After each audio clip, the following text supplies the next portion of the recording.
आज देश में एकमात्र नेता राहुल गांधी हैं जो विचारधारा की लड़ाई लड़ रहे हैं। एनडीए के सहयोगी दलों को समझना चाहिए, राजनीतिक विचारधारा होती है और जो भी व्यक्ति अपनी महत्वाकांक्षा के कारण विचारधारा को छोड़कर अपने स्वार्थ के लिए समझौता करता है वह अधिक समय तक राजनीति में जिंदा नहीं रहता।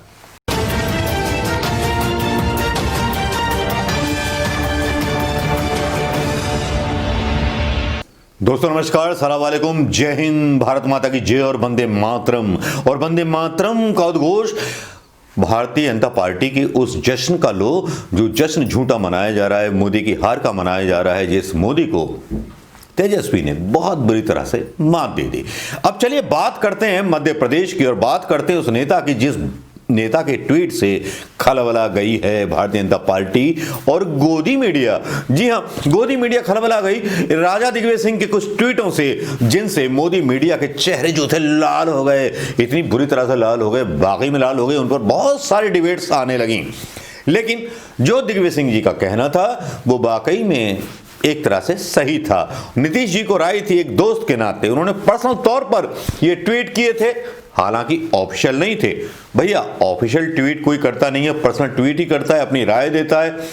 हालांकि बिहार के चुनाव में एक कांग्रेसी नेता जो चले गए थे अशोक चौधरी, उनका जो था बयान दिखाने लगा मीडिया राजा दिग्विजय सिंह जी के खिलाफ।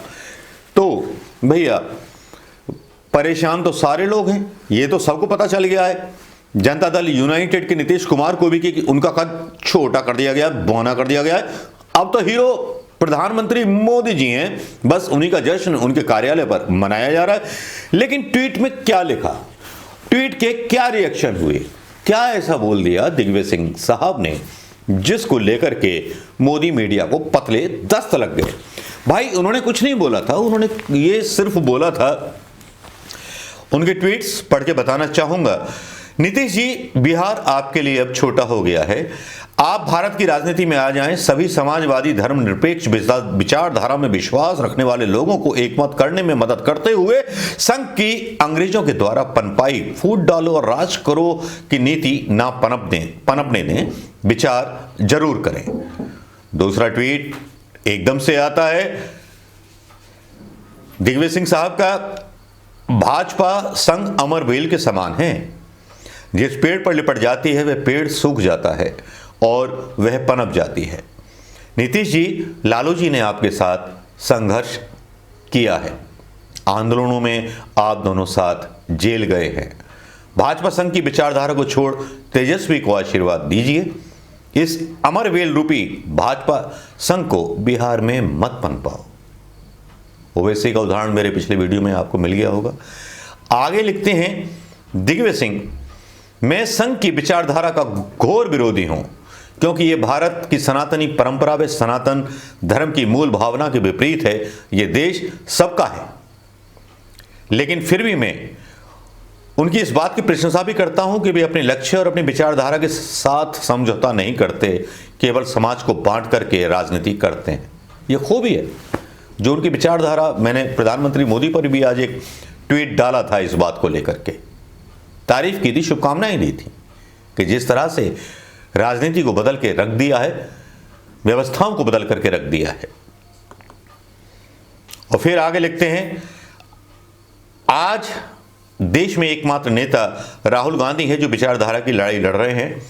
एनडीए के सहयोगी दलों को समझना चाहिए, राजनीतिक विचारधारा होती है और जो भी व्यक्ति अपनी महत्वाकांक्षा के कारण विचारधारा को छोड़कर अपने स्वार्थ के लिए समझौता करता है वह अधिक समय तक राजनीति में जिंदा नहीं रहता। प्रधानमंत्री मोदी जी को मैंने लिखा था कि शब्दों से खेलना आपका विशिष्ट गुण है, शब्दों के जाल में राजनीतिक अवधारणा विशिष्ट प्रकार के माध्यम से बदल देना ये आपका दैवीय गुण है और चातुर्य भी, जिसने आधुनिक राजनीति के परिदृश्य को बदल दिया है। आपको बहुत बहुत शुभकामनाएं प्रधानमंत्री मोदी जी। इन्हीं ट्वीटों को लेकर के लबोलुआब ये निकला कि बहस चल निकली, मोदी मीडिया सारा लग गया इन बहसों को चलाने में। राजा दिग्विजय सिंह के खिलाफ और कांग्रेस के खिलाफ एक बार फिर माहौल बनाने की कोशिश हुई।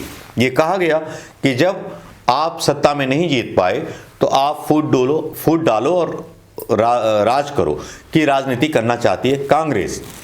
फिर ऑफिशियल बयान पर बहुत सारे प्रवक्ताओं को लाइन पर लगाया गया। लेकिन जिस तरह की मर्यादा का पालन भारतीय जनता पार्टी के बारे में इस गोदी मीडिया ने किया, उस तरह की मर्यादा का पालन कभी कर्नाटक के बारे में किया?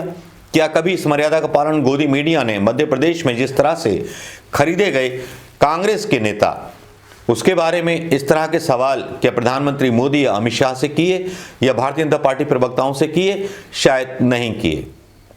सवाल केवल विपक्ष के लिए होते हैं और विपक्ष को छोड़ दिया जाता है अंधेरी कोठरी में। अगर वो सवाल पूछ ले तो उस पर बैन लगा दिया जाता है, उसको अपराधी बना दिया जाता है, उसको गद्दार कह दिया जाता है। उसको देशभक्ति की तो बात छोड़ो, अपने ही लोगों को गद्दार कहने पर उतरी हुई है भारतीय जनता पार्टी। ये तो खैर पुरानी बात हो गई। और दिग्गी राजा के जो सवाल थे वो शायद नीतीश जी के दिल को छू गए हों। एक मित्र भी हैं,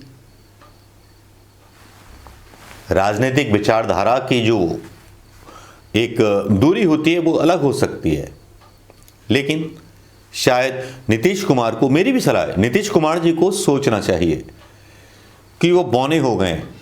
जश्न मोदी जी के नाम पर बन रहा है, जबकि ना तो मोदी जीते हैं, ना नीतीश कुमार जीते हैं, ना एनडीए में कोई भी दल जीता है। दल जीता है तो तेजस्वी का, जो सबसे बड़ी पार्टी बनकर के उभर आया है, और सेकंड पार्टी बनी है भारतीय जनता पार्टी।